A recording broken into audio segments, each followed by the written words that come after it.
Here is the latest Higher Summits forecast brought to you by our friends at the Mount Washington Observatory. Weather above treeline in the White Mountains is often wildly different than at our trailheads. Before you hike, check the Higher Summits forecast at mountwashington.org.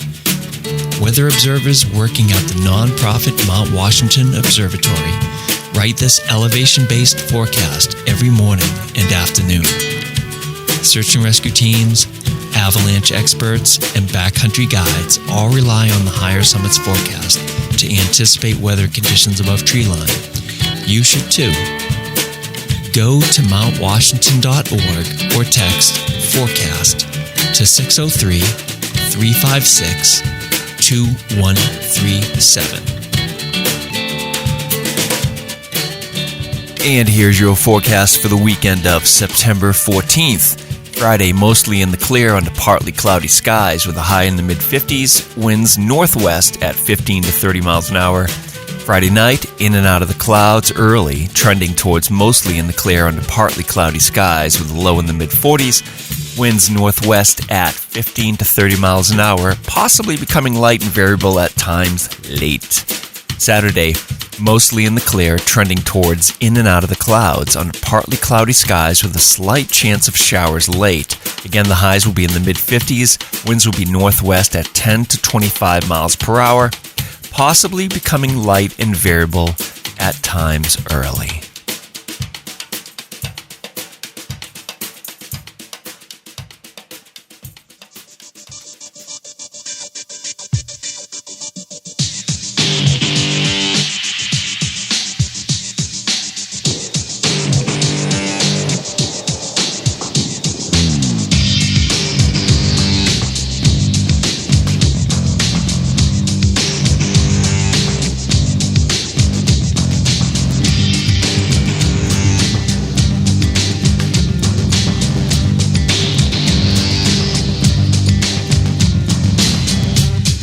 Broadcasting from the Woodpeckers Studio in the great state of New Hampshire, welcome to the Sounds Like a Search and Rescue podcast, where we discuss all things related to hiking and search and rescue in the White Mountains of New Hampshire.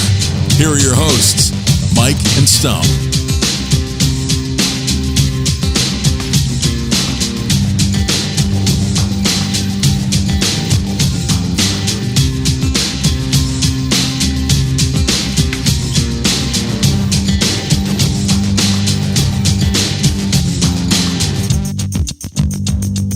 All right, we are live on episode 167, Stomp. Congratulations. Congratulations for what?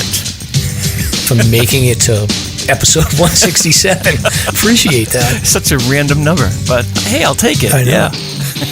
Yeah. Hey, so just top of my head, I wanted to ask you, so you put out a reel on Instagram where you took a drive up to the Old Bridle Path, yeah, and then they've redirected the path. They've done some work there. It looks like they put in like a bunch of stairs and all that stuff. So can you talk a little bit about like what's the redirect on this path? I was shocked. It's extensive.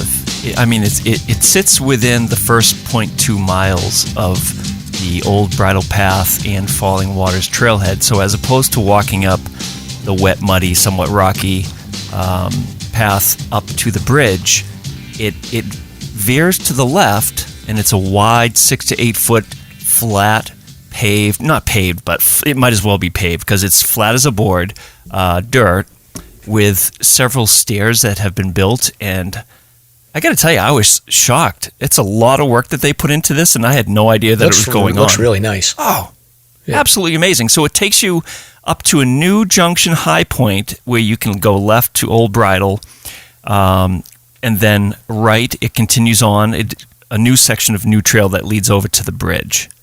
And so this is not. I thought that this was just after you got to the split to Old Bridle, but this is the very beginning from Lafayette parking lot. It starts right at before you even get to the trail split between Old Bridle and Falling Waters. Correct. It's a brand new right from the porta potties there. Yeah, it's right from the start. Okay. Okay. All right. Well, we'll check it out. Not too many people fall there, but eventually they are going to be working on the section of falling waters that's problematic, right? Yes, that's in the works. Probably, I think they just put out their basic plan now, and they're looking at getting into that next year and the year after, from what I understand. But nice work. Whoever put the time into that did a fantastic job. It's beautiful. Awesome. So one other thing I pulled the late note here. Cat and dog safety has been in the news lately. I'm not going to talk about why, but I did see a video that I'm going to post on my on the show notes here. I'm worried about your cats. So Will, Stomp has a couple of cats. Daphne, and then the executive assistant producer, Xylo. So we're always worried about cat safety here. So Stomp, I want to send this video to you. Do you use those automatic litter sweeper things for the cats? Yeah, it's boxes? Called me. I'm the one. Oh, so you get the old school style. Yeah, every single day. Like if I don't do it, it's a nightmare. But I've seen those machines you're talking about. Yeah, it's basically like I would describe them as like a cement mixer, right? Pretty much. They're like these like things, and then the cats go inside, and then I think that like it turns around and it scoops the clumps up. But there's one model that's out there. I'm gonna post it so that everyone can make sure their cats. This model is crazy because it has like an opening, and then the opening stays the way it is, but then like the wraparound basically makes it so that you literally could like chop a cat's head off. Nice. In the litter thing. So I gotta get me one of those. I just want to get the word out to. Yeah. Well, yeah. It's not bad if you're not a cat fan, but I know I feel like our listeners skew heavily towards cat ladies, so I just want to make sure that like they stay safe. But this thing's crazy. It like people like posting reviews. They're like, my cat was killed by this litter machine. Wow, yeah. That's crazy. I've not heard of this issue, but I'll keep a lookout. Yeah. But as for us, I just do it daily, man. And let me tell you, those three cats are busy. Yeah, they are. All right. Well, Will, do you change your mind yet? Or are you okay staying with us? I'm good. Yeah, let's keep this going. All right. Love hearing you guys chat. So we're gonna do a deep dive on you, but I gotta get this out of the way. Danger, Will Robinson.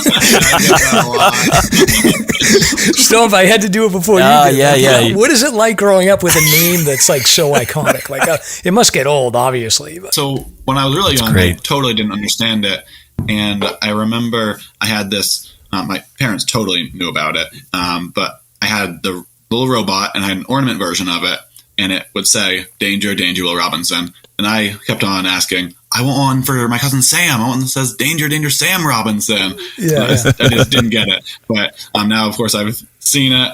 I fully understand it, and I get it a lot. I'm trying to think, Stomp. Does he look like when you were younger? Did you look like Billy Money, like the kid that played Will Robinson? Oh gosh, that's a doppelganger. I've never really thought about that. I'll have to look him up again. Yeah. Well, he was a redhead, but you're more of a blonde guy, so I guess maybe not. But, yeah, good call. I just had to get that out. Yeah, that's our early pop segment, pop culture segment. Right. Were you gonna bring it up if I didn't? I was thinking about it like 2 days ago. It crossed my mind, but I had totally forgotten. So good call.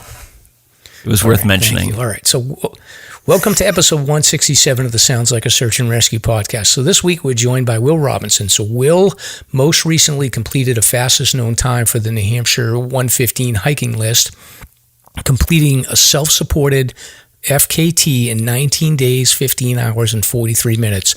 This is a unique accomplishment combining hiking, driving, managing the logistics of all of this, plus maintaining his nutrition and getting enough rest for an extended period of time while hiking all of the 4,000 footers across Maine, New Hampshire, Vermont, and New York. So Will's going to break down his story and go over some other adventures that he has had on the 115 list, and we'll talk some other stuff about hiking. Plus, we've got a Dodge to Lodge attempt that's going off this weekend.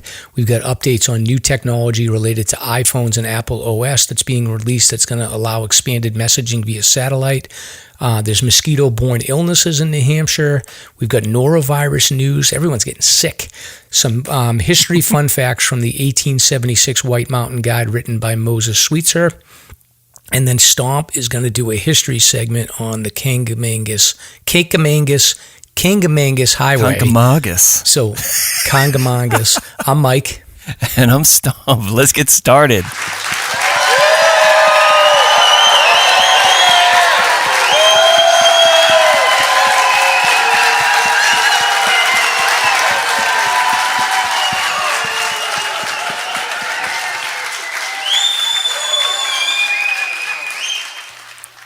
All right, let's go into the hiking buddy spot here. Yeah, let's do it. This time we are doing some of the, they're tackling the 10 essentials over the next few weeks. So here we go. Nice.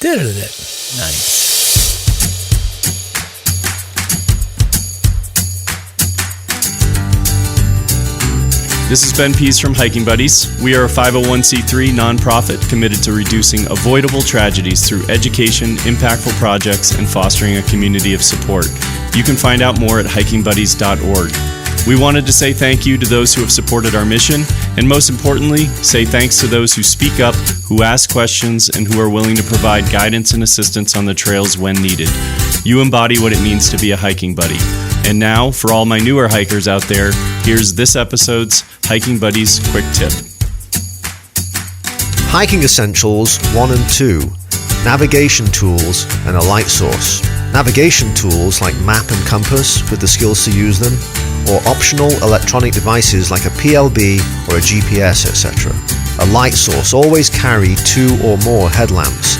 The number 2 reason for search and rescue call-outs in the whites is based on lack of light or a hiker being lost. Your phone's flashlight is not enough.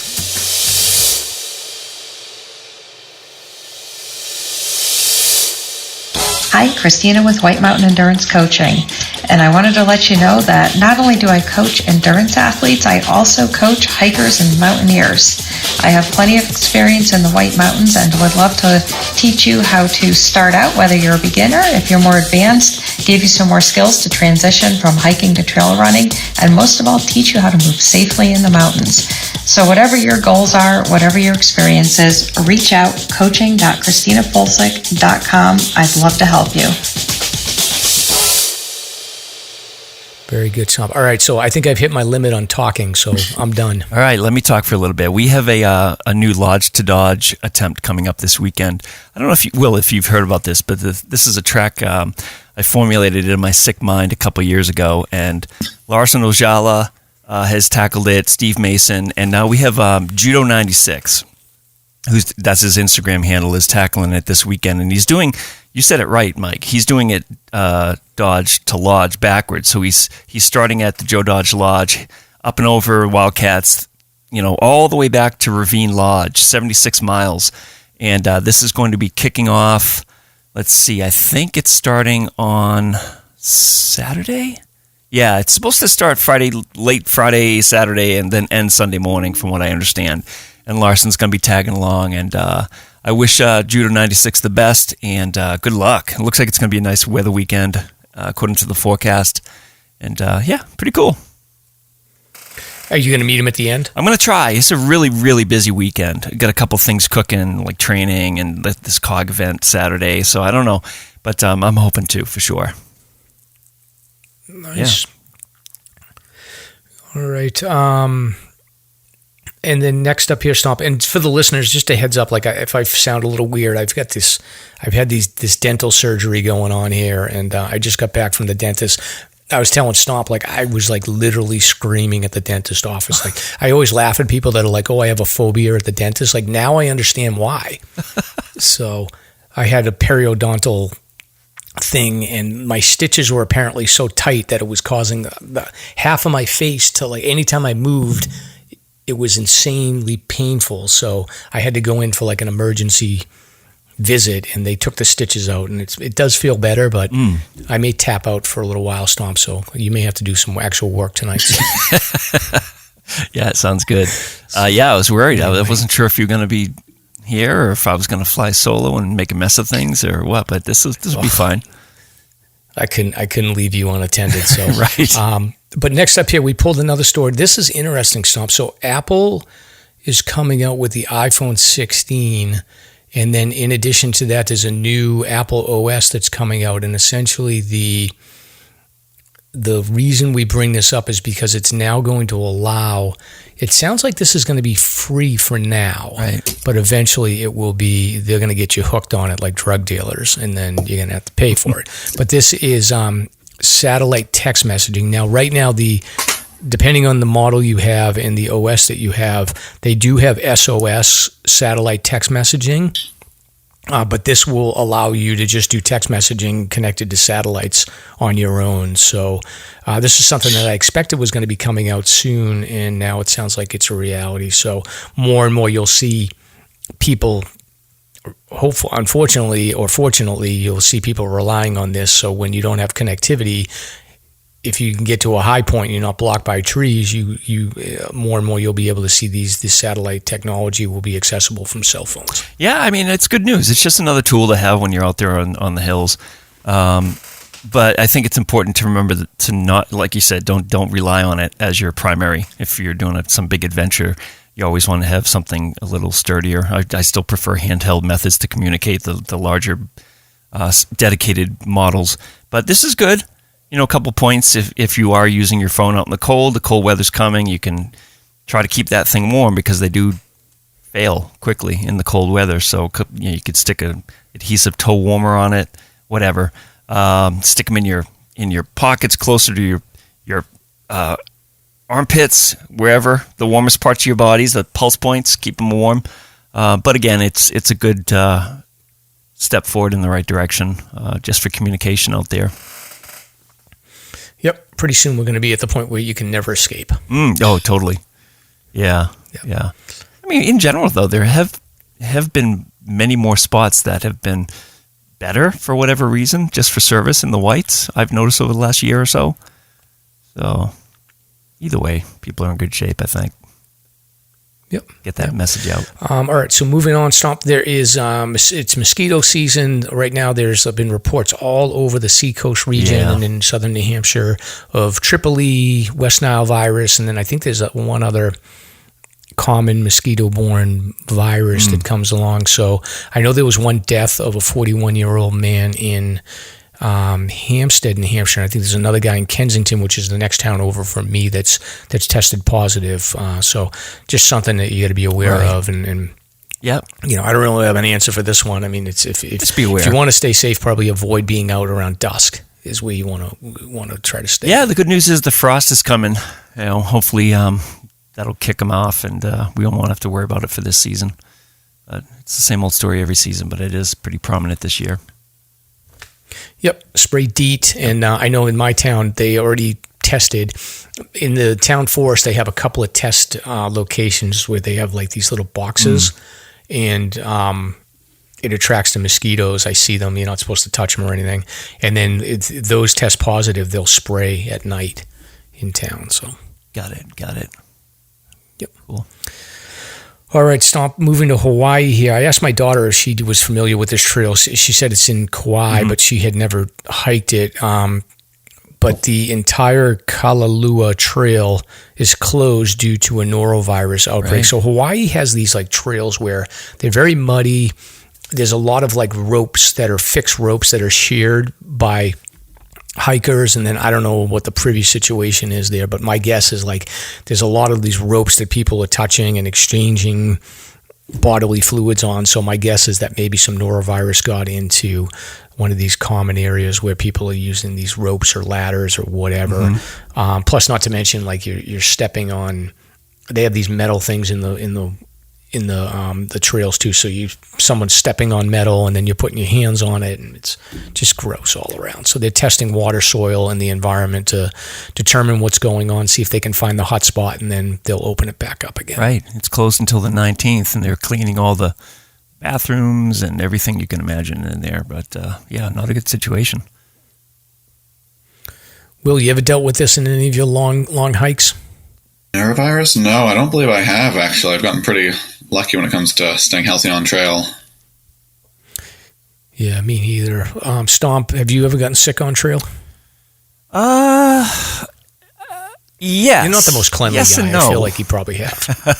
The one that comes to mind is I tried to start the Lodge to Dodge, and it was in the middle of the night, and I was leaving Ravine Lodge, and I had crippling stomach pain, and I had to bail. I'm like, there's no way I can continue. So maybe, I don't know. But, yeah, interesting. All right, Stomp. So you wanted to plug an event here. Yes. We got some news from the Waterville Athletic and Improvement Association. They are having a solo wilderness first aid class. So when hiking accidents can happen, listen to this podcast. Have you wondered what you would do if you came upon an injured hiker, or if you and your hiking buddy got injured? Be prepared to help yourself or someone else. The solo wilderness first aid class is being offered Saturday, November 2nd and 3rd in Waterville Valley, New Hampshire.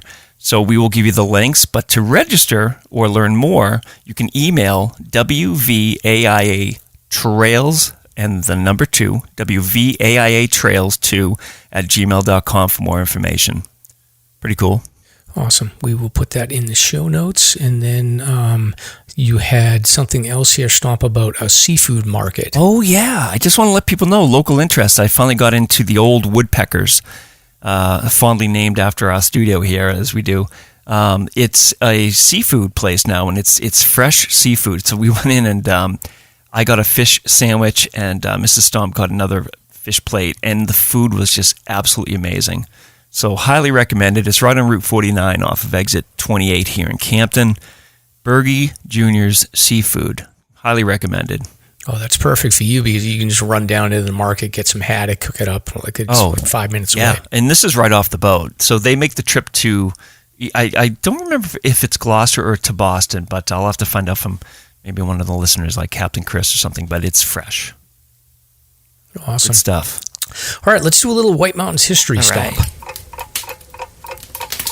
Let's dive into some White Mountains history, shall we?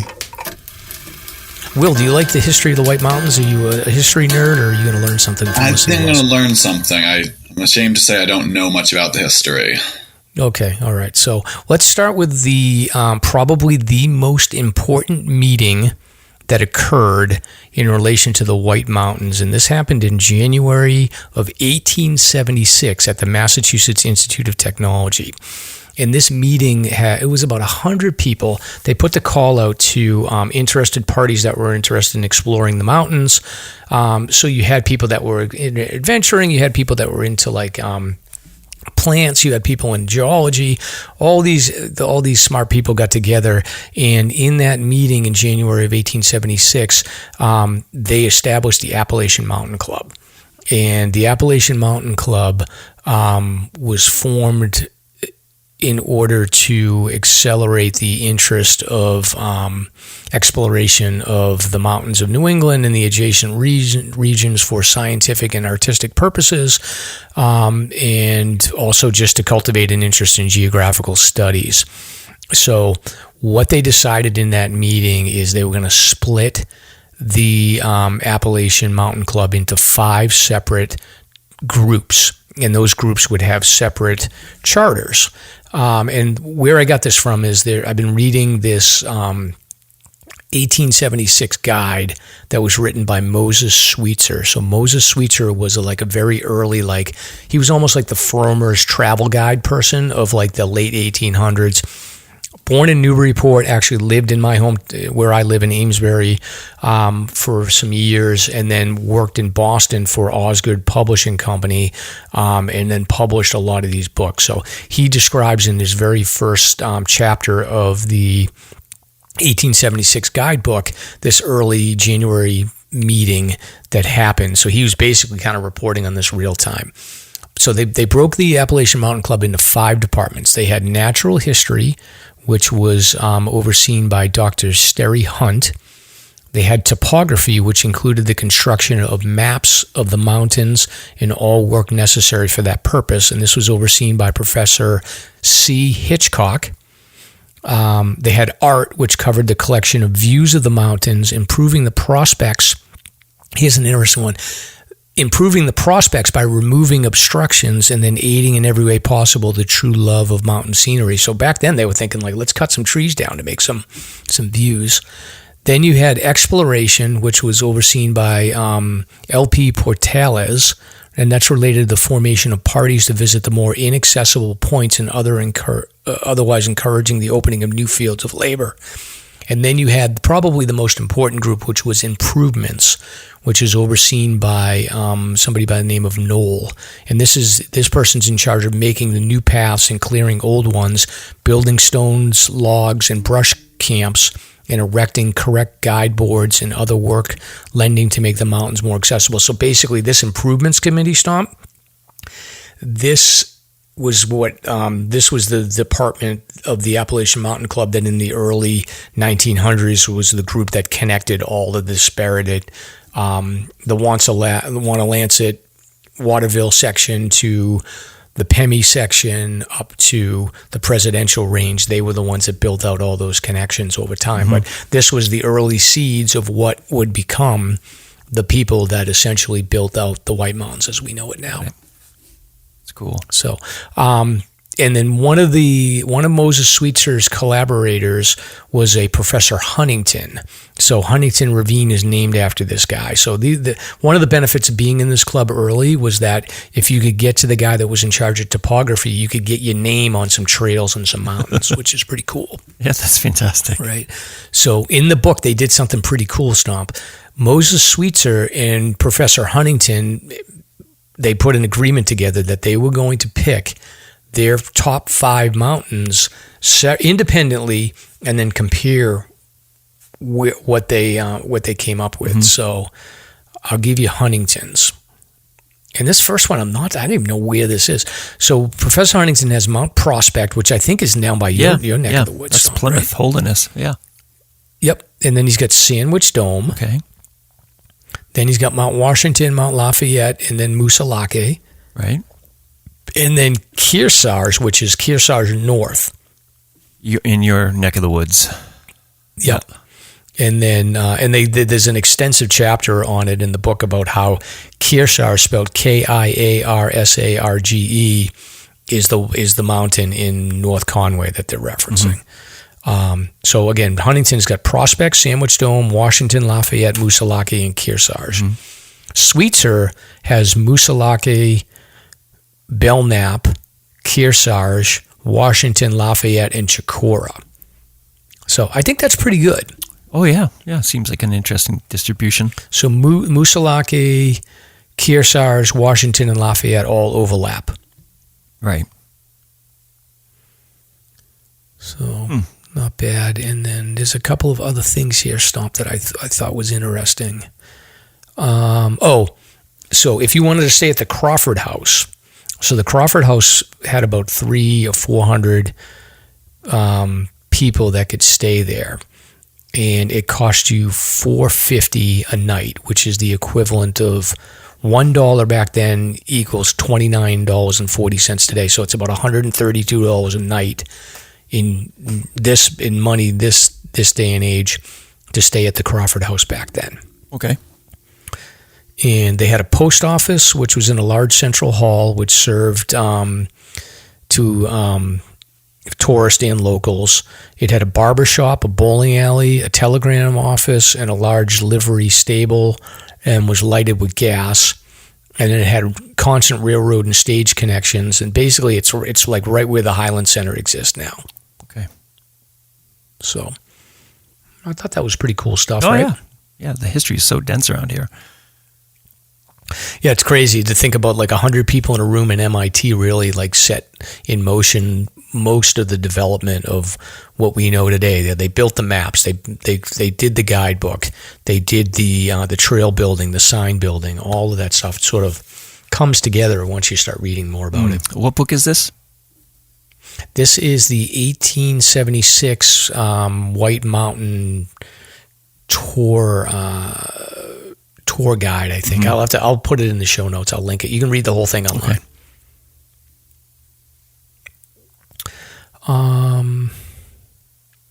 All right. Now, where are we here? Oh, we got an update on Reckless. We got an event going on at Reckless, Stomp? Yes, we were invited back for their full conditions release party. So in October, Mike, myself, and Ty will be going, Ty Gagney, the author, will be going to the brewery itself to create the brew, the Full Conditions brew. That was the brainchild of Ty and the Reckless crew, Steve and Ian and Marlena. And the idea was originally to benefit the New Hampshire Outdoor Council. So I had no idea they were going to do this again, but they're having the release party again. And that will be in November 16th. Details to follow. It will be in the afternoon, and we have a load of guests lined up already. We have people from Mount Washington State Park, the COG, several others. Ty will be sitting in, co-hosting with us that evening. It's going to be a great time. And again, it's a benefit for the New Hampshire Outdoor Council.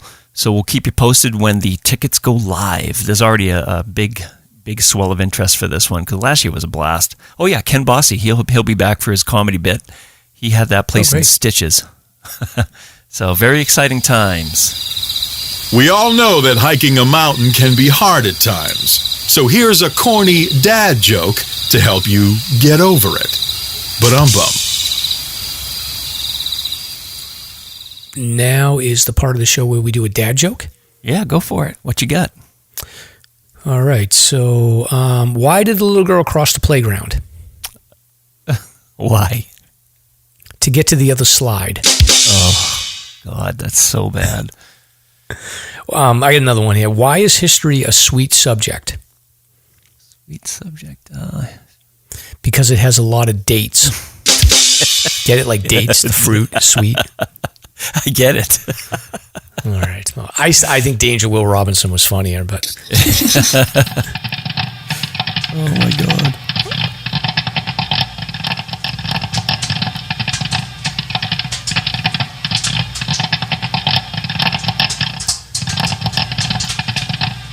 Hey, what's that sound?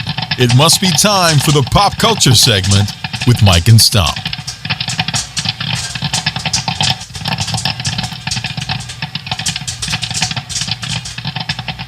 All right, so Stomp, sometimes we do a little bit of pop culture, so we are not going to let the show go by without giving a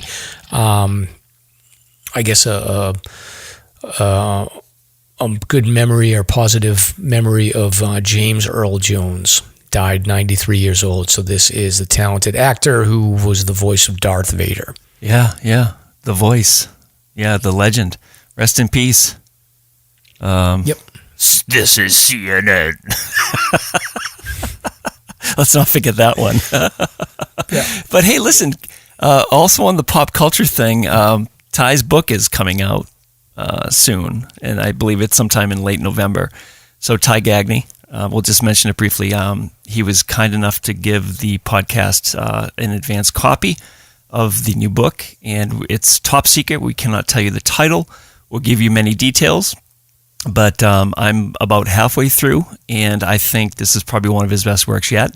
It's the classic Ty Gagney crescendo of events, and his writing, his mastery over the whole genre is just through the roof on this book. I'm so impressed. There are places I haven't been that we talk about a lot, Mike. I've been there now, having read this book. It's so detailed. It's just a really great adventure so far. So it's going to be a really great, exciting time when that book is released. Yeah. It's got that you can't put it down vibe for sure. So, it's. I don't want to say too much because I don't want to ruin anything. But it's people are going to be excited. Yeah, it's great stuff. Awesome. All right, Stomps. So I think this is the part of the show where we do a sponsor. Is that right? Yeah, you know what? I'm going to do Vaucluse here. Let's see what we have here. So does your backpack not provide enough ventilation? Does your back sweat too much when backpacking?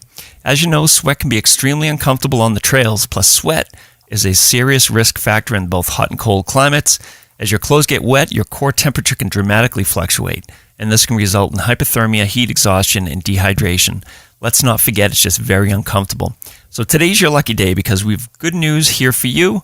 There's a piece of gear that solves the sweat and ventilation problem, making your backpack more comfortable. It's Vaucluse Gear's ultralight backpack ventilation frame. This ultralight frame is a backpack accessory that easily installs in your favorite pack, sizes 15 liters to 45 liters, and creates a ventilating airflow gap between you and your pack. It's also ultralight, weighing about 3 ounces, which is about a pair of wool socks. So whether you're hiking in hot or cold temps, the ultralight backpack ventilation frame from Vaucluse Gear is a real game changer regarding airflow and ventilation. Visit VaucluseGear.com to order an ultralight frame today. Use promo code SLASHER, SLASR, to enjoy a $5 discount and let them know that Mike and Stomp sent you. It's not very often that an ad draws me in, but I gotta say, I hate a wet back. That does sound real nice. Yeah, especially with the distances you're running. Having that thing. Yeah, it does work, Will. I can grab my backpack and show you after the show what it said, but you don't even feel it, and it works. And especially when the wind gets between the pack and your back, it really, I found like it has its limits. Obviously, if it's like crazy 100 degrees humid, then it doesn't always completely keep you dry. But for the most part, I've been very happy with it. Yeah. So, but I'll show you after the show.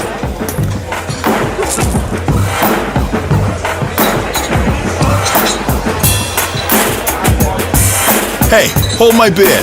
It's time to find out what Mike and Stomp are drinking on this week's Beer Talk.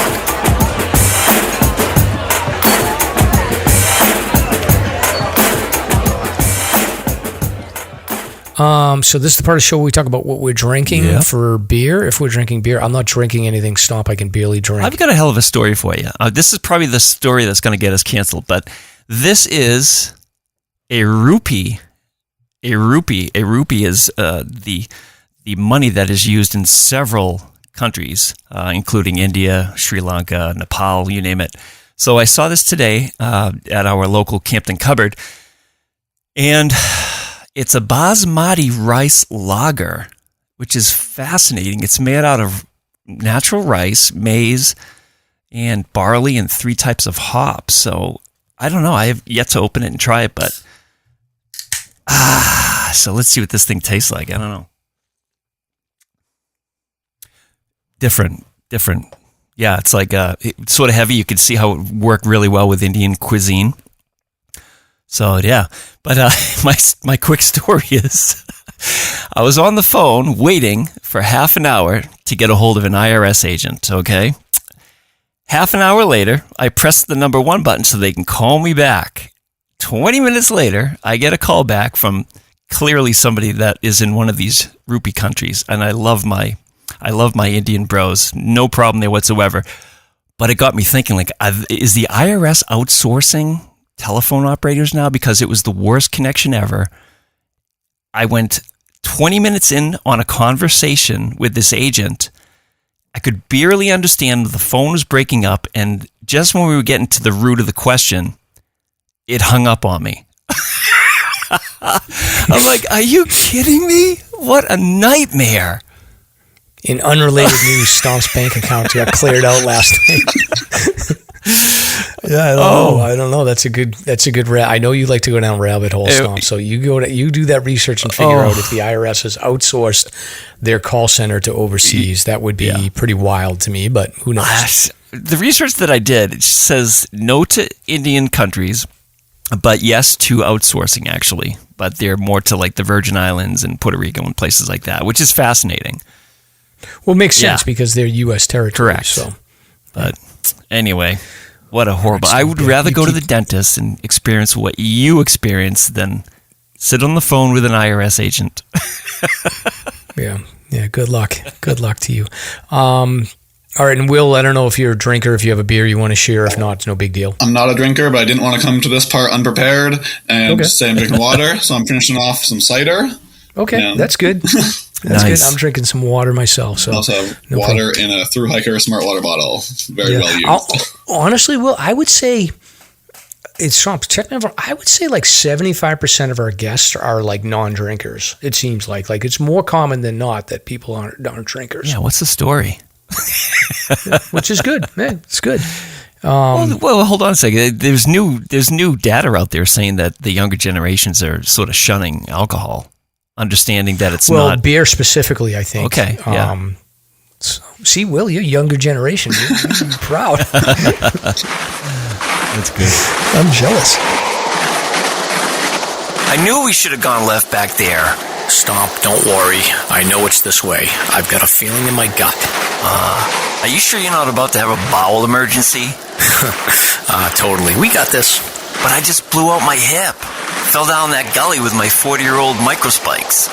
Suck it up, Stomp. It's 4 p.m. We're at 3,500 feet. We got 9 miles back to the parking lot. Your leg may be broken. We got no cell connection, and we can't feel our fingers. But we're finishing all of my list tonight. By the way, I need some water. I'm empty. I would if I could see what I'm doing, but my headlamp batteries are dead. You gotta be kidding me. What a chump. This is the last time I hike with you. Ha, whatever, mister. Do you know me? I have a podcast. Whatever.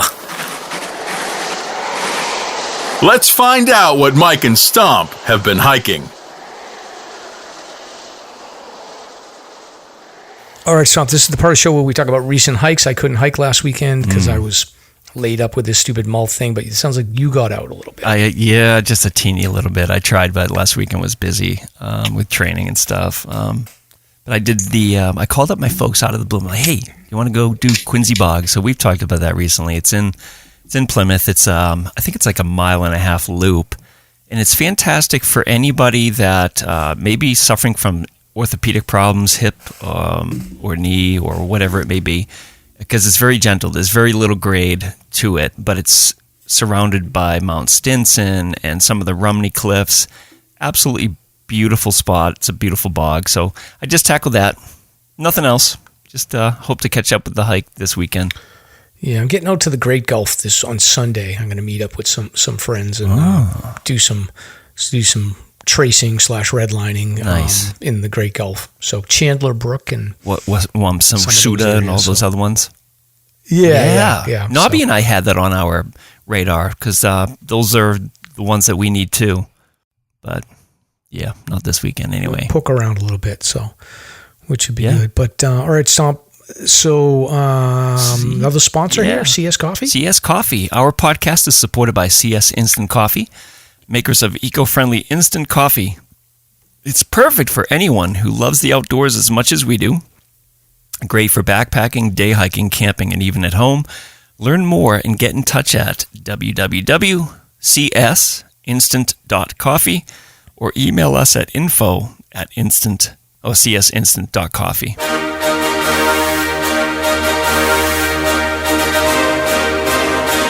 It's time for Slasher's Notable Hike of the Week. If you want to be considered for the Hike of the Week, simply tag Slasher on your social media post. All right. So this is the part of the show where we do Notable Listener Hike of the Week, right? Yeah, this is it. Let's see. If you want to tag Slasher on your adventure to be considered for Slasher's Hike of the Week, do so. And we'll do our best to get you on the list. So we have, starting off this week, Northeast Discovery. Hiked Mount Rainier. That's a monster, huh? Yeah, that's impressive. That's Is that Dave? David? Is that Northeast Discovery? Is that him? I'm not sure. I'm not really sure. I think so, yeah. I think so. Dave who? Yeah, good for him. He's messaged us before, so I think I know who he is. Yeah, these are Instagram handles, by the way. A. Folsom hiked Owl's Head. Rhonda Willett, 68, finished her New Hampshire 48, her summer New Hampshire 48. And that's pretty awesome. Oh, I got to do this next one, Stone. Yeah, sure. So Courtney and Chris Severance finished up the 52 with a view on Mount Success. And Courtney had sent over a note letting us know that Chris listens every week. So we wanted to give Chris a huge shout out, say congratulations and keep on hiking. And also a shout out to Courtney, who apparently, when they started the 52 with a view, and Stomp, I want you to get the shame drop going in a minute here. When they started their 52 with a view journey, Chris took Courtney up to Mount Willard and they had to turn around halfway. What happened? She apparently found her hiking bug. She said in the note she said to me, she's like, I didn't always love it, but I know that he loved it, so I did it. So I just want to give not only a shout out to Chris, but also to Courtney for sucking it up and hiking, even though she didn't always love it. Yeah, no kidding. Congratulations. That's fantastic. Yeah, and she said that Chris has been sober since he started the journey on the 52 with a view, so he's basically turned in one thing to focus on another thing, and it's worked out good for him. So shout out. Congrats. But you didn't win yet. So hold on. Didn't win yet, but that's she definitely like put a leg up with that nice email. So we'll see. Yeah, all right. So moving on, we have Jamie May, hiked number 43 out of the 48, and that's Cabot, and also hit the Horn and Rogers Ledge of the 52 with a view, correct? And then for the T25, Devil's Hop Yard, which is a little further north, if I remember correctly. And then 44 up Ammo, but I'm not sure what 44 was. It could have been Washington or Monroe, but nice work there. Steve Summits climbed Avery Peak to raise a homemade flagpole to teamrunrun.com. Those lost on 9/11. Yeah, that's very cool. EC Banks hiked the high point in Utah, Kings Peak. Then finally finishing off the week, we have Liz Fay. And she finished tracing the Lakes Region Conservation Trust. That's a pretty big effort there. So congrats, Liz. That's really cool. It's a beautiful area to hike, too. Ugh, stop. Yeah, what you going to do? What you going to do when the list comes for you? Northeast Discovery. He did Mount Rainier. That's impressive. And then Rhonda finished her summer 48. And then we got Chris and Courtney doing the 52. All right. I'm going to give everybody gets a prize. Shame. All right. I give Chris and Courtney number 1, the 52 with a view, because the 52 with a view is better than the 4,000 footers in my opinion. Then we give it Northeast Discovery for Mount Rainier because that's pretty impressive. Yeah. Then Rhonda for the 4,000 footers, and then like EC Banks, like honorable mention for Kings Peak, and Liz honorable mention for Lakes Region tracing, and everybody's great. Everyone's a winner. Everybody gets a prize. Thanks for coming.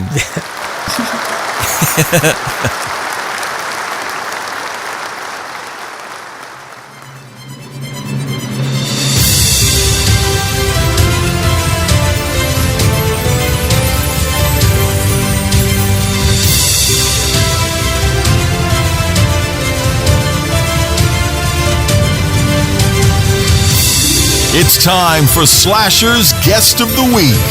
Very cool, very cool.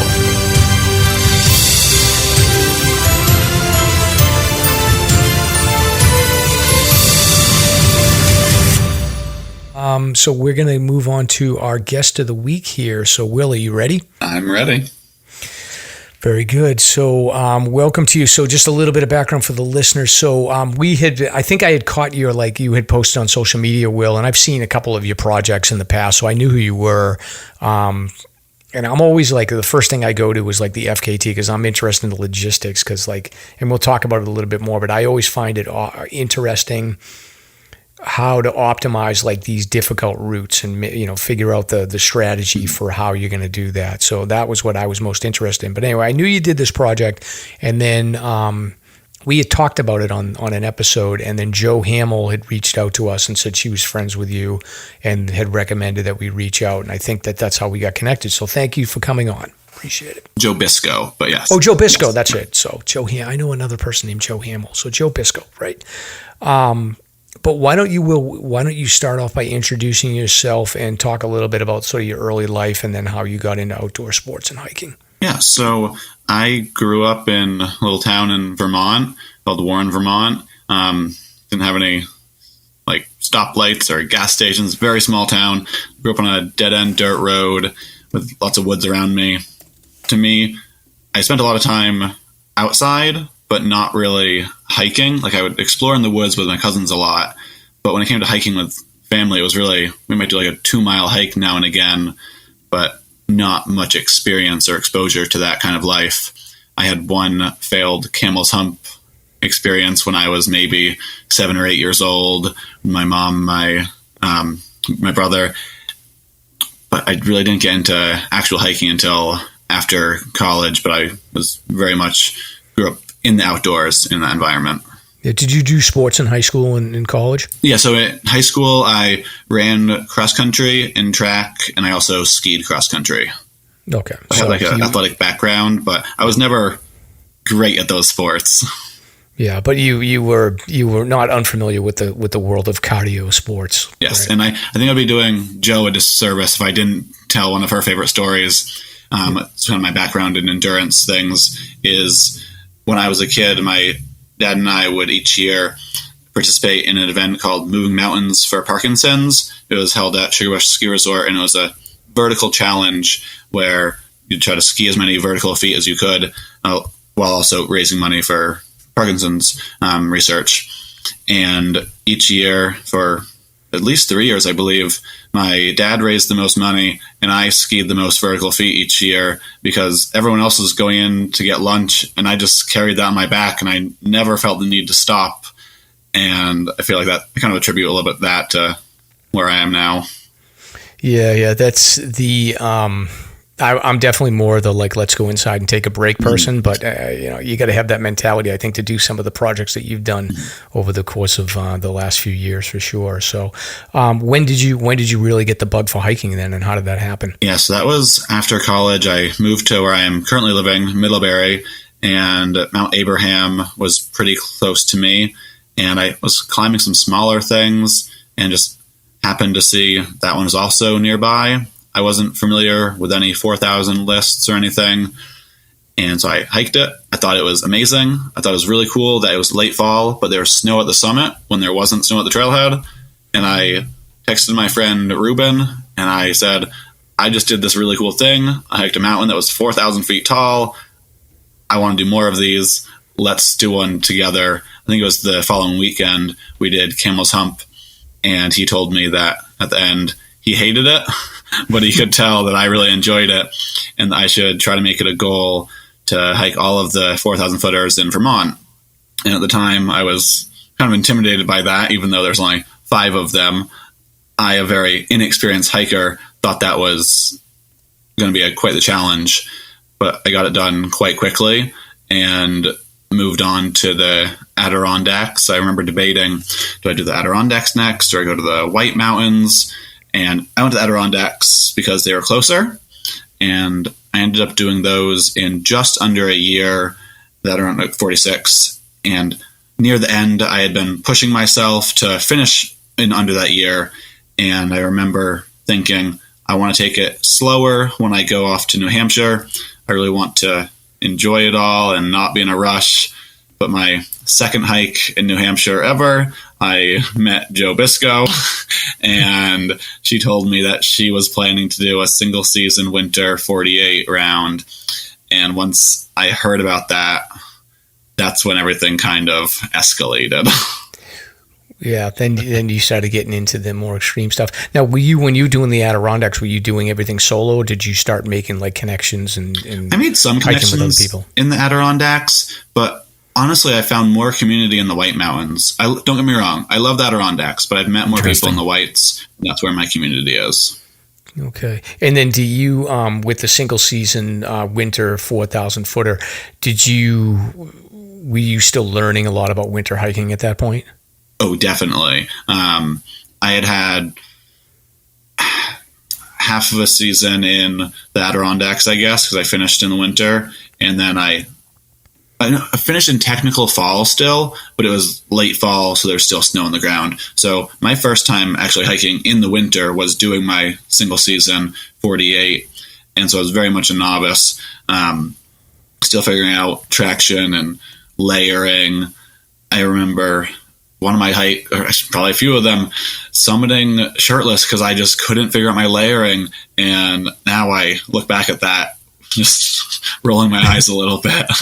Yeah. Do you one of the things I'm always curious about is people that take on hiking very quickly and have some success, or they accomplish things in a fast way. Like you've done a lot, but like you said, you're still kind of a novice, even though you've done the 4,000 footers in the Adirondacks and you in the White Mountains. Like, regional knowledge is important. Mm-hmm. Going a couple of rounds in these mountains is critical to really be what I think is experience. Like, did you ever get in trouble, or did you ever stretch yourself too much in those early days where you look back and you go, wow, I was really putting myself at risk and I didn't even know it? No, and I think part of that is because I started out pretty cautious. I remember my first time that I hiked Mount Marcy, I was telling people what I was planning on doing, and it was in the winter, and they were like, you need to have like a sleeping bag and everything you need to be prepared to spend the night out there. It's a big hike. And so I had a really heavy pack, but I was prepared for anything. And so I feel like with my inexperience, I was carrying what I needed to. They say they pack your fears, and I was packing more than I am now, which is in some ways unfortunate. But I feel like with experience, sometimes your fears, you feel a little more confident that they're not going to come true, and so you might start packing less, which is unfortunate. And it's something I'm starting to become aware of, that I need to start feeling those fears again and feeling that pack a bit more for safety. Got it. All right. So you went the opposite direction. You stayed pretty safe as you were still gaining experience. Now, at what point did you complete the 4,000 footers in the winter, I'm assuming. At that point, then you're pretty close to the 115, but you got to set your sights in Maine, right? Right.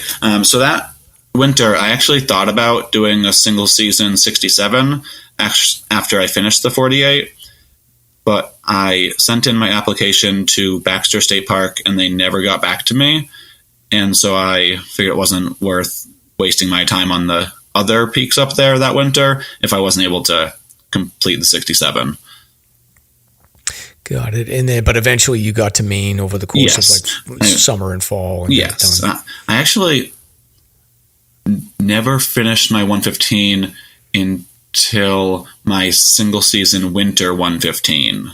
Okay. That was I believe that was my first time ever making it up to Baxter State Park. Do you know how many people have done a single season winter 115? I believe there's 4 of us. There is one person, I don't recall their name, and I believe they did it years ago. And then Rebecca Schubert and Matt Janarone or something like that. I apologize to him if I'm probably getting his last name wrong, but those 2 did it the same winter that I did it. Okay. And at what point did you come up with the plan to do it? Yeah, so that was kind of an accident. 2 winters after I did my single season 48, I thought it would be cool to pair that with a Adirondack 46 single season winter. And so I did that single season winter in the Adirondacks, finished in maybe a month or so, and I was talking with some friends, and they were all saying I should go for the single season 48 as well, just to have those done in the same single season. But I knew that Rebecca and Matt were out there going for the 115 single season, and I knew I would be kind of disappointed in myself if I was to push for the 48 as well and didn't go all the way. It was kind of in my mind all or nothing, but I figured I would start with the 48, and if everything went perfectly, I could have enough time to hit Maine. And I did Vermont as some after work hikes just to get those out of the way. And everything did go perfectly. I got my perfect weather days for my presidential traverse and my extended Pemi loop. And those were really the key things that I just needed to get good weather days for those, or else the whole thing wasn't possible. Did you? How much info did you have to get on the winter Pemi loops? Because you can't rely on, especially like the sections between North Lafayette going to Garfield. Like that's a dicey section, and then really, I mean that's the main section. Like those sections between like Garfield and Galehead and South Twin, like you never know what you're going to get on the Twinway either. So were you able to get info ahead of time that you knew that those were broken out, or did you have to break them out? I didn't mind having to break trail necessarily, so I wasn't really looking for that. I just wanted good weather. I had done a winter condition extended Pemi loop previously. It was technical spring, but it was still in full winter conditions, and I had broken trail from Lafayette to Garfield, and then again from the Twins to Guillou. And so I knew I was capable of doing it, and I did end up breaking that section out again on the winter 115. And that wasn't really an issue. Yeah, wow, what a beast. Crazy to think you did that. So then you get up to Maine. Any problem getting into Baxter at that point? I almost had issues, actually. So to my knowledge at that time, they only accept winter applications via snail mail. And so I sent in my application, and I get in a little ways into the hiking season. I'm getting peaks under my belt, and I still haven't heard back. And I end up calling them. I'm like, hey, I'm finishing up this big project, and I really need to get in. And they're like, we can't find an application for you anywhere.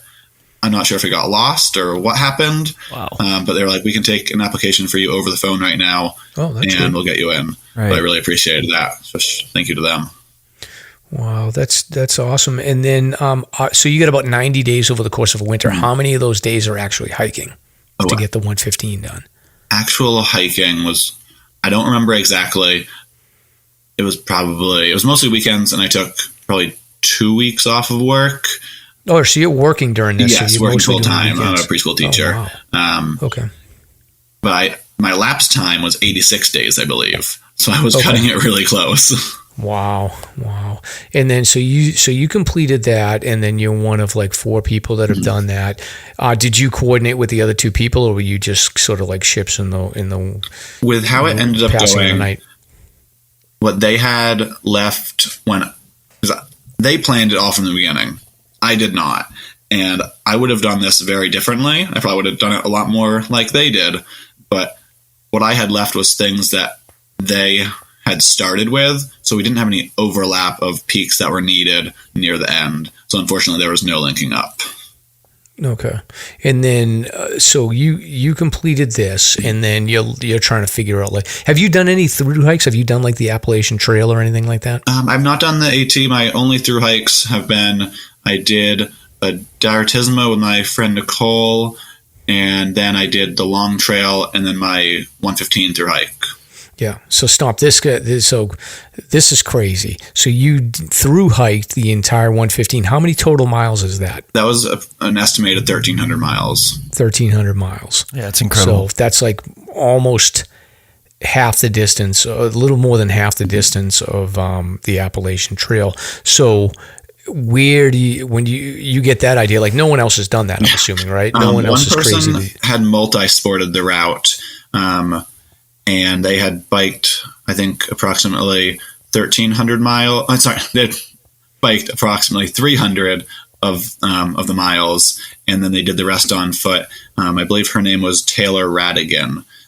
So she was definitely an inspiration, but I was the first person to do it all on foot, though. You were, okay.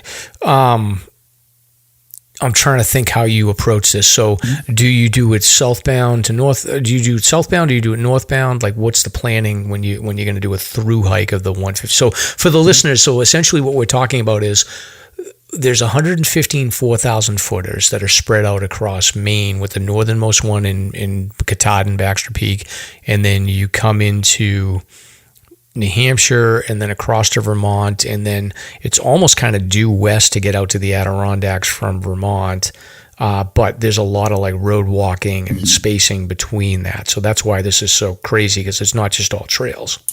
So I decided to start in the Catskills because in my mind a through hike ending in the Catskills would have been very anticlimactic, right, whereas ending on Baxter Peak or Katahdin, that's where a through hike ends. That's where the Appalachian Trail ends.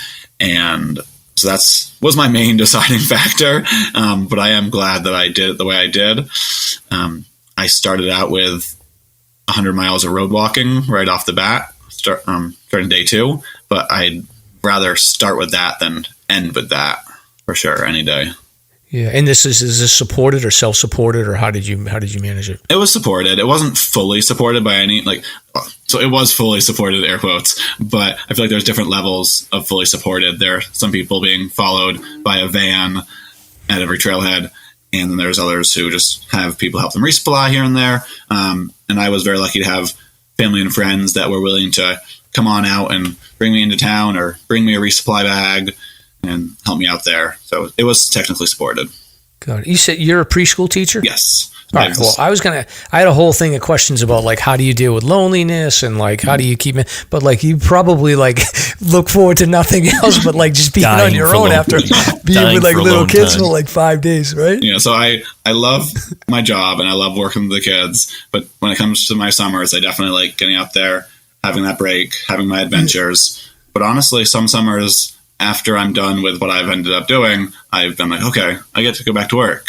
I especially felt that when I was doing the winter 115, I would take a week off of work and I would just push my limits, hiking all day in the cold.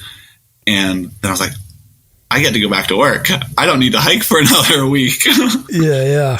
That's great. So, but I'll throw those questions out because I think I understand what you're coming from now. But so you're doing this. So you start off in the Catskills. There's one 4,000 footer in the Catskills, and then you got to get up to two of them. Yep.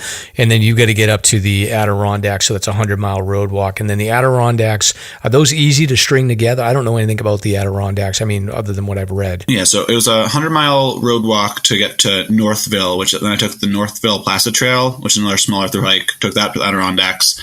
And people do through hike those similarly to the Diretisma in New Hampshire. I don't know if it's as commonly done, but I was able to get some information from other people's trip reports. I had to alter it some just from where I was entering up from and where I wanted to exit out of. It was important to me that I took the took the Crown Point Bridge across into Vermont instead of taking the ferry. I didn't want to break my footsteps by standing on a ferry for many 2 miles, wherever, across the lake. And how close is the western edge of the Adirondacks to Vermont? Is it like brush right up against it? It wasn't that far, really. I think that I'm not 100% sure on this, but I believe I finished the 46 part, and then it was under maybe a day or two until I was crossing over, and it was probably a day until I crossed over into Vermont. It's about 30 miles or so.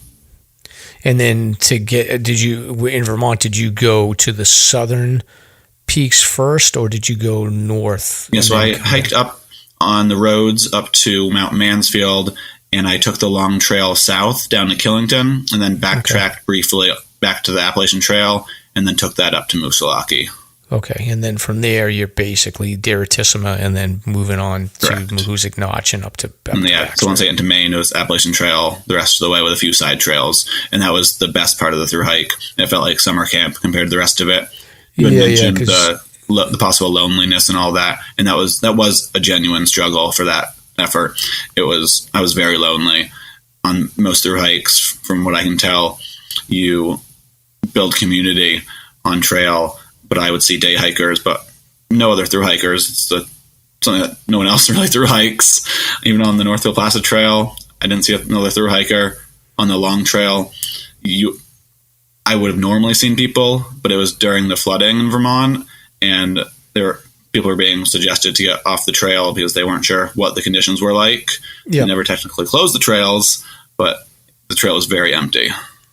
Wow. Well, that is impressive. I feel like that's so then the next project you do is this most recent one where you actually achieved the fastest known time, where you've done the winter version of it, you've then done the through hike version of it, which we would call this like the giant Diretisma or the 115, and now you've decided to do the fastest known time to complete the 115. So this involves a self-supported approach where you're going to hike every summit of the 115, but you can use a car in between. So logistically, you basically got to figure out the fastest way to do that. Yes. So can you talk a little bit about your approach and the logistics around how you plan this one? Yeah. So originally I was planning on taking that summer entirely off from big efforts. I wanted a break from, I did the through hike, and I just wanted a break. I wanted time for me, family, friends, wanted to change priorities a little bit. But the more people I talked to, they would ask me, what are you doing next? And I would tell them, nothing. And they were like, we don't believe you.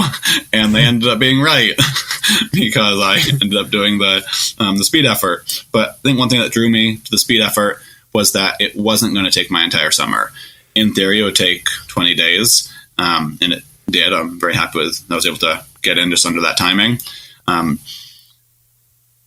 But I had some priorities there. I wanted to have some events before the speed effort and afterwards. But once it came time for me to like, okay, I'm doing this, I had to sit down, figure out the best groupings, the order to do them in, and I'm not the best with logistics, but I did my best to figure out what mountains can be connected together, and then figure out which mountains groups are close enough that you can drive to without too much time waste.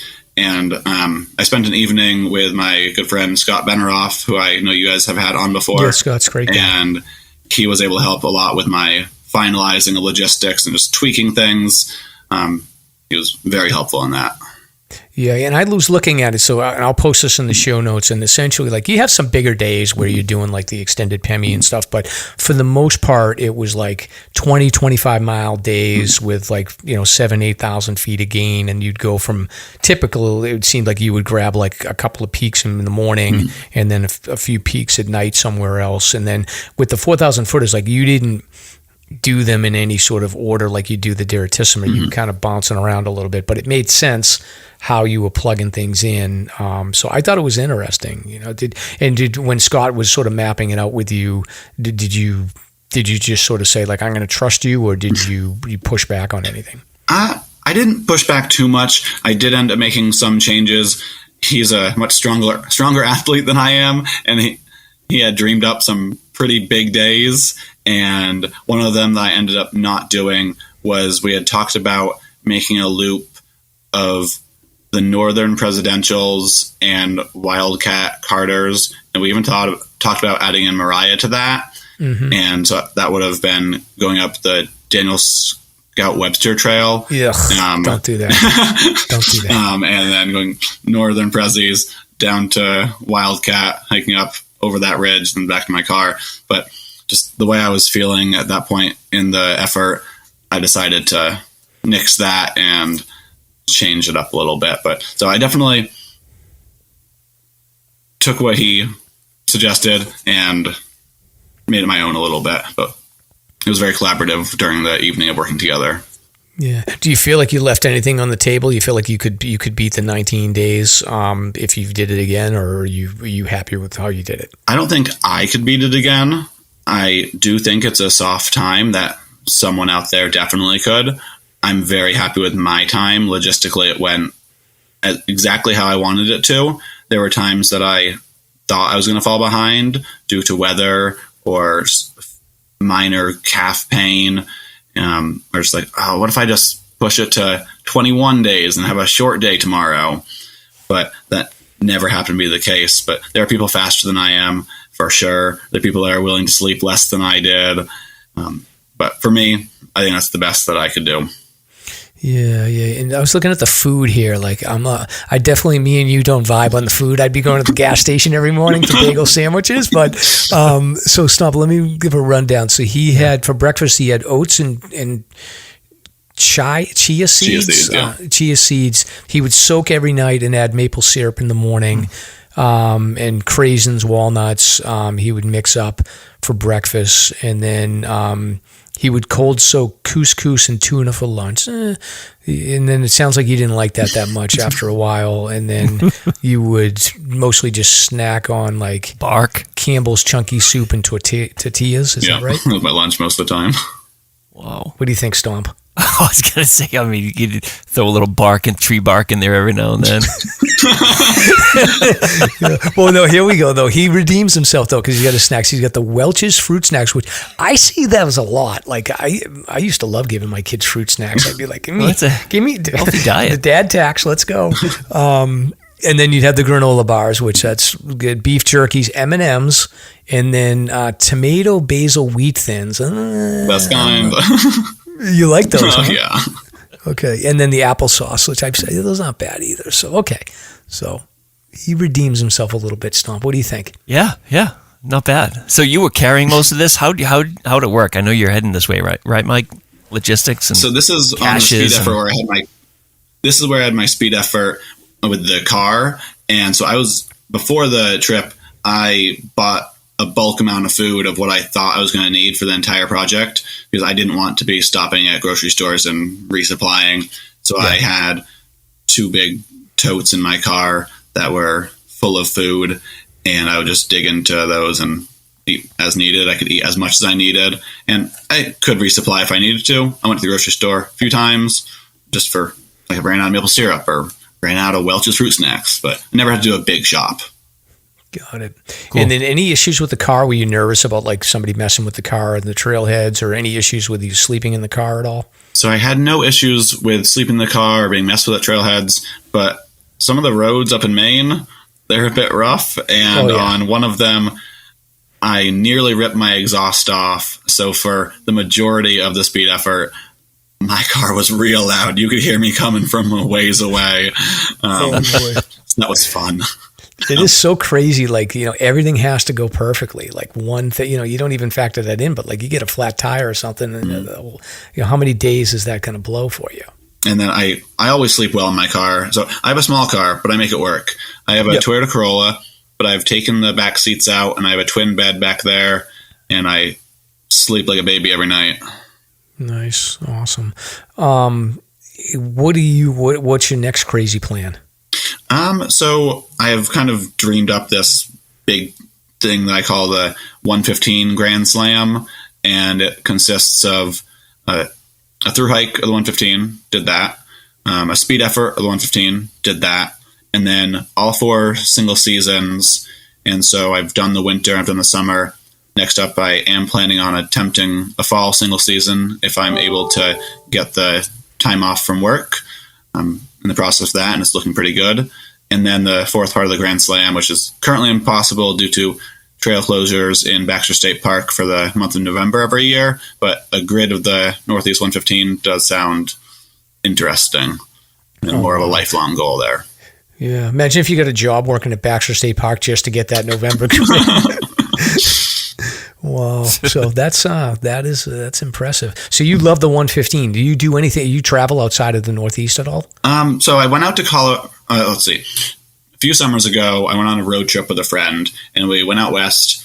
We hit up Utah, Wyoming, Washington, and Colorado. And Colorado really sparked joy for me. And so I went out the following summer, and I ended up hiking all of the 14ers because I'm a very list-based person. Once I get a list in my mind, I want to do them all as fast as possible. So I did those in around 37 days, I think it was. But primarily I stick to the Northeast. It's where I grew up, born and raised, and I love the 115. It just feels like it is, to me, the hiking list. It just has everything, in my opinion. Yeah. Do you have a favorite? Do you have a favorite or some favorite summits that you place above others? A winter presidential traverse is hands down my favorite hike in the Northeast. Just on a good day, I will seek out a bluebird, low wind, winter day to do a prezi, and you can't beat it around here, in my opinion. Oh my God! There was a period in the prezis this winter. I was up there, and like there was just like 4 or 5 days worth of just amazing undercast. And like if you can hit it on one of those days, it's just like there's nothing else like it. So wow. So Prezi Traverse. What about in the Adirondacks? I honestly don't spend as much time in the Adirondacks on a regular basis. When I'm doing my efforts, I have to, but it's closer, but I don't have as much community there. And I'll get some flack for this possibly, but I just don't think it's nearly as nice as the whites. No, that's the smart thing to say. I mean, this is the white. We're focused on the white. So.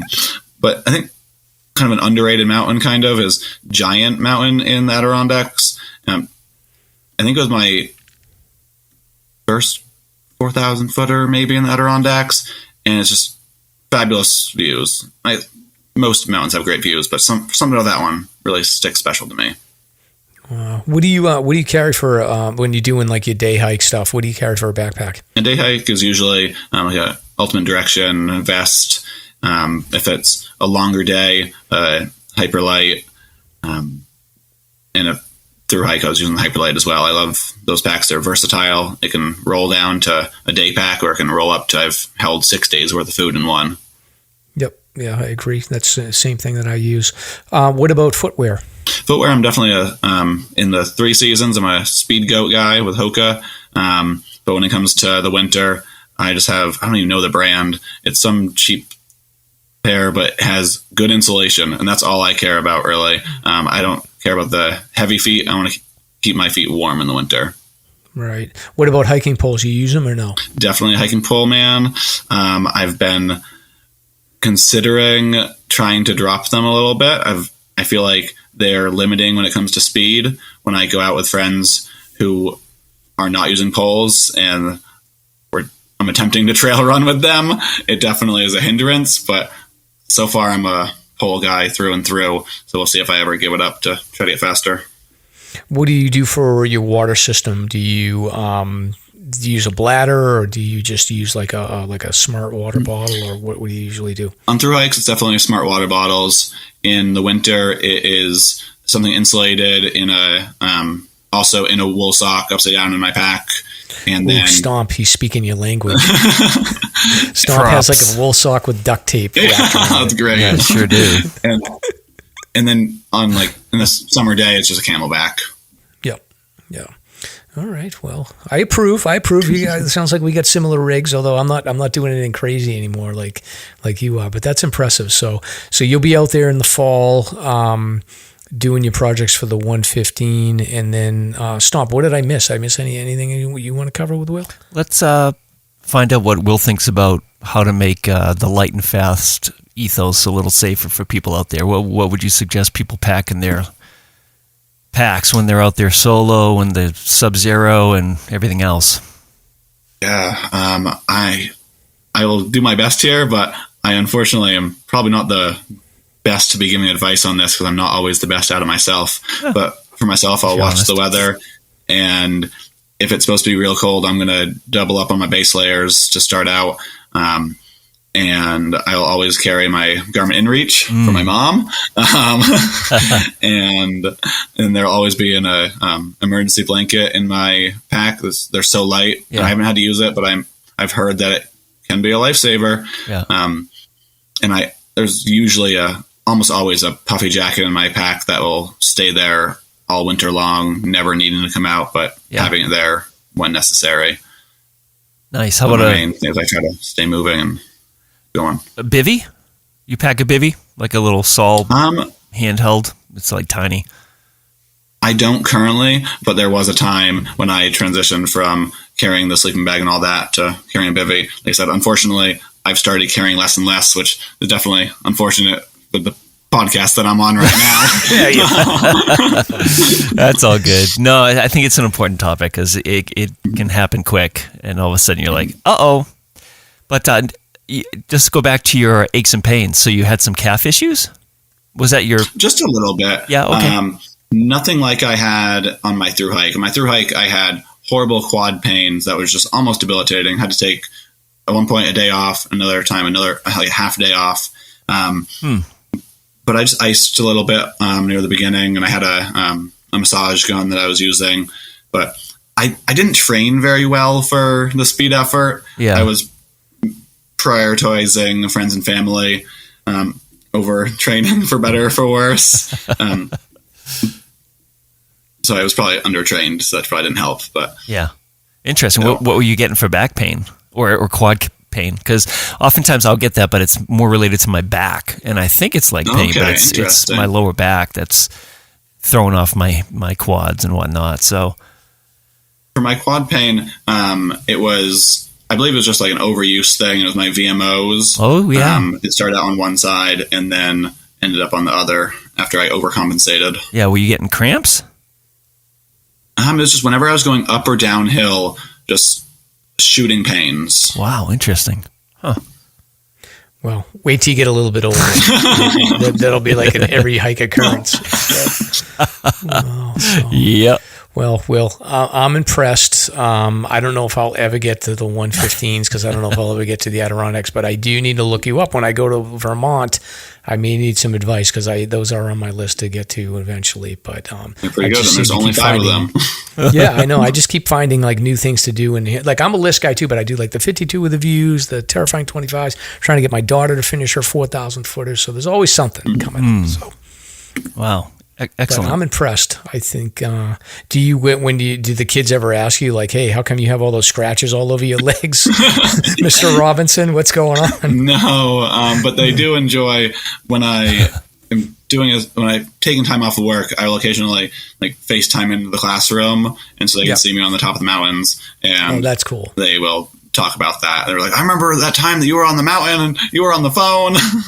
Yeah, they'll bring it up randomly sometimes.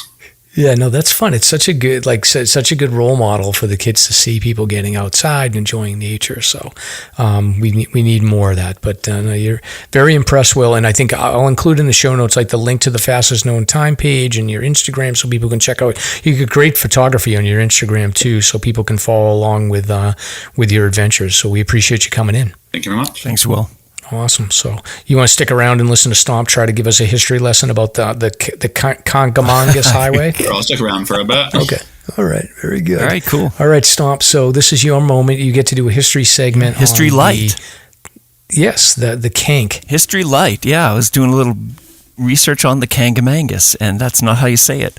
So we all know the Kancamagus is that lovely stretch of 34.5 miles from Lincoln to the eastern side of Albany or Conway, and we may take it for granted driving over it, but it has a hell of a history.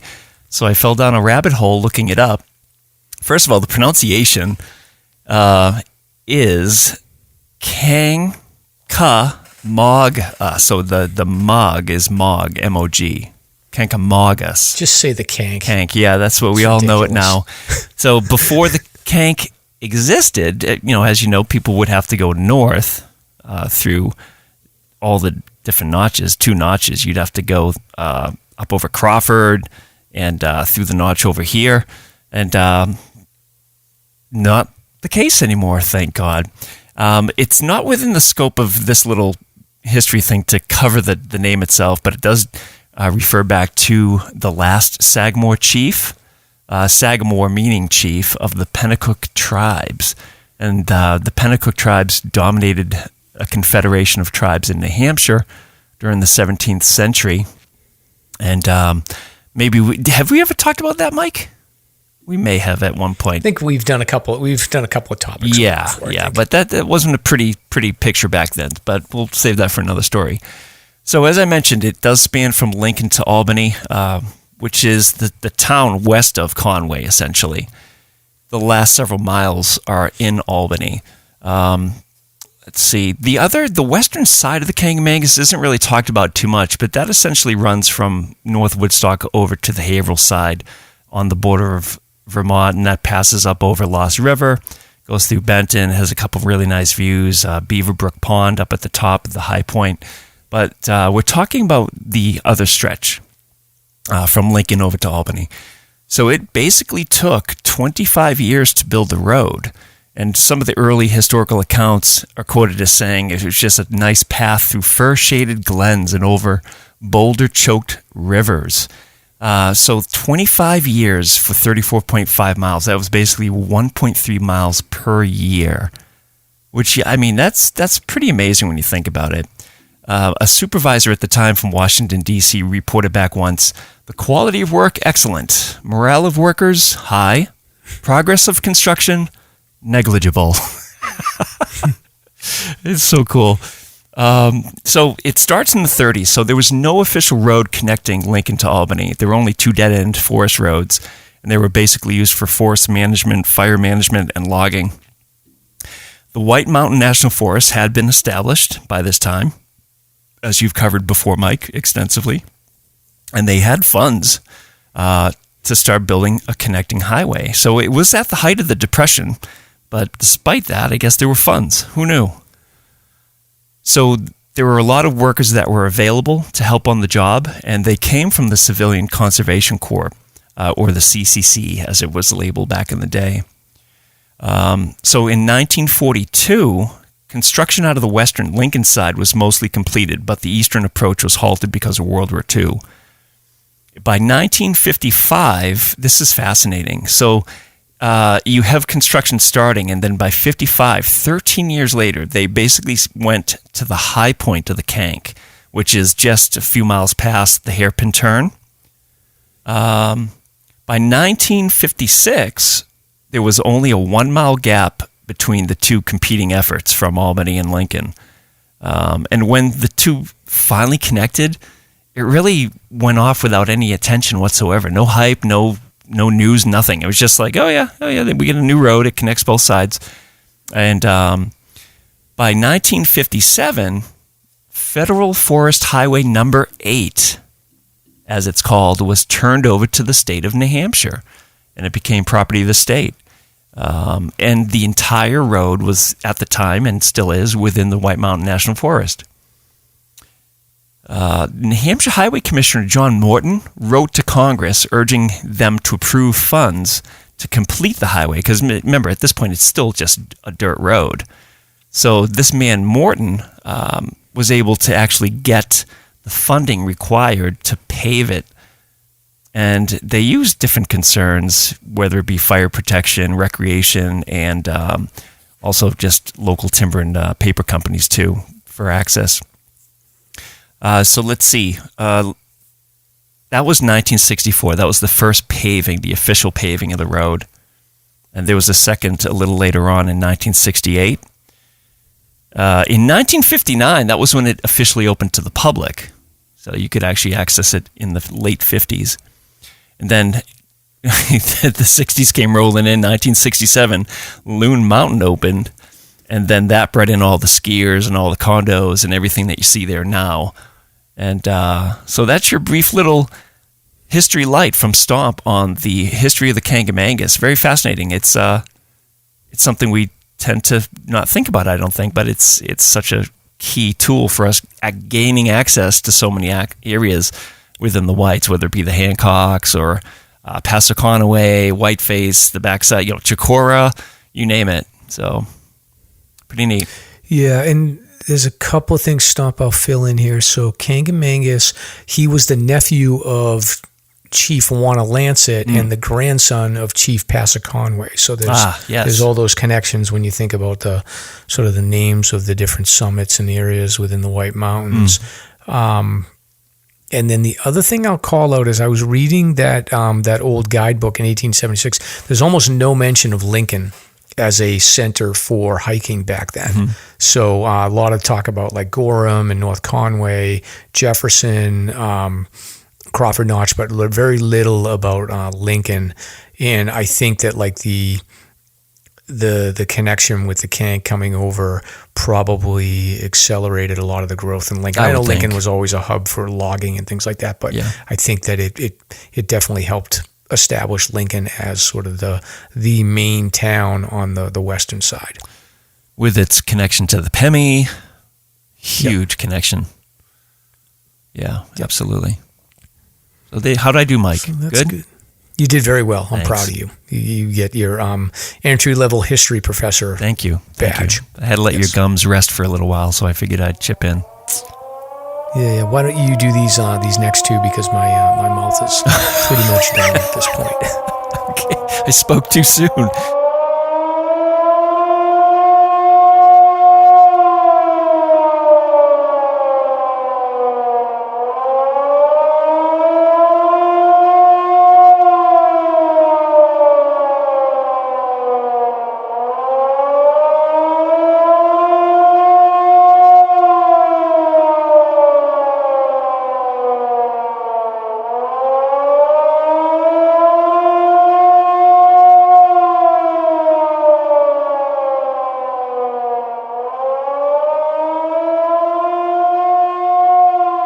All right, so we are on to the search and rescue section. We have been fairly Q-word. I'm not going to say it, but it's true. A little bit Q. But again, the high season is approaching with the leaves starting to fall. And our first mission here takes us to Black Mountain. one of my trails that I'm on quite a bit, the Chippewa Trail. So this is September 9th. At approximately 7:26 p.m., there was a call to New Hampshire Fish and Game. There was a hiker who was having a medical emergency on the Chippewa Trail in Haverhill. The hiker, who was identified as Daniel Batchelder, 66, of Gilmanton, New Hampshire, began having trouble and pulled the trigger to get help. Conservation officers responded to the Chippewa Trail along with volunteers from PEMI Search and Rescue and members of the Haverhill Fire Department. Rescues reached Batchelder at approximately 8:30 p.m. and he was assisted down to the trailhead where the party arrived at 10:34 p.m. and then he was transported to Dartmouth Hitchcock Medical Center for further treatment. And we do not have an update on that. Hopefully he's doing well. And then we have a second mission here that just came in hot off the presses. September 11th, we are taken to Sergeant's Purchase, and this is the Mount Monroe Loop Trail. At approximately 8 a.m. on September 11th, a hiker was found unconscious on the Mount Monroe Loop Trail, approximately 0.2 miles north of the summit of Mount Monroe. Personnel from AMC Lake of the Clouds Hut, as well as Good Samaritan hikers, to include a medical doctor and a group of Baltimore City Fire Department personnel, who were all medically trained, came to the aid of this hiker. An emergency call was made to State Police Dispatch, who forwarded it to Fish and Game, and due to the remote location and seriousness of the condition, Fish and Game contacted the Army National Guard for possible Black Hawk helicopter response. While awaiting the response from the Black Hawk crew, the group of hikers placed the stricken man in a litter and carried him approximately 0.1 to the Lake of the Clouds Hut, which is just below Mount Monroe. And of course, the loop is the bypass, so you don't have to go to the summit. You can go around it if you so choose. Let's see, the hiker, we don't have to identify him on this one, but they were solo hiking, spent the previous night at the hut, and had departed in the morning with the intention of staying at Mitzvah Hut, which is a little further south, past Mount Pierce. At this point, it's unclear if the person had fallen or suffered a head injury or suffered some other unknown medical emergency. The person had regained consciousness prior to the arrival of the helicopter, but was still showing signs and symptoms of a potentially serious problem. So at 9:50 a.m., the Black Hawk arrived and was able to land near the hut. And then they departed with the hiker at 10:02 en route to Dartmouth Hitchcock Medical Center. Pretty interesting. 2 medicals in 1 week. And that's interesting they mentioned that the fire personnel were up there, because this is was it the flags on the 48 day or no? When is that? That was Saturday, right? I don't think that's happened. Yeah. Got it. That's happening this Saturday. Okay, that's right. Okay, cool. All right. So interesting that those folks are up there, but again, wish them the best and hopeful recovery. And that's all we have for search and rescue. That's it. So we're happy that it's a quiet time, and thanks again, Will, for joining us. And then, I'll be out in the Great Gulf this weekend. And are you going anywhere, Stomp? Oh, I'm gonna go somewhere probably Sunday with Mrs. Stomp, but Saturday I'm booked up, and Friday night I'm booked up. I'm gonna be going up to Greenleaf Hut with doing some training, so that'll be a little bit of a hike. Enjoy. Yeah. All right. Well, we'll catch our listeners next week. And thanks again for everybody for checking us out. All right. Thank you guys very much for having me on. I really appreciate it. It's been a pleasure. Absolutely. Thanks, Will. Thank you, brother. All right. See you later. Thank you for listening. If you enjoyed the show, you can subscribe on Apple Podcasts, Spotify, Podbean, YouTube, or wherever you listen to podcasts. If you want to learn more about the topics covered in today's show, please check out the show notes and safety information at SLASRPodcast.com. That's SLASRPodcast.com. You can also follow the show on Facebook and Instagram. We hope you'll join us next week for another great show. Until then, on behalf of Mike and Stomp, get out there and crush some mega peaks. Now covered in scratches, blisters, and bug bites, Chris Staff wanted to complete his most challenging day hike ever. Fish and Game officers say the hiker from Florida activated an emergency beacon yesterday morning. He was hiking along the Appalachian Trail when the weather started to get worse. Officials say the snow was piled up to 3 feet in some spots, and there was a wind chill of -1 degree. And there's 3 words to describe this race. Do we all know what they are? Only one hill! Lieutenant James Nealon, New Hampshire Fish and Game. Lieutenant, thanks for being with us today. Thanks for having me. What are some of the most common mistakes you see people make when they're heading out on the trails to hike here in New Hampshire? It seems to me the most common is being unprepared, and I think if they just simply visited hikesafe.com and got a list of the 10 essential items and had those in their packs, they probably would have no need to ever call us at all.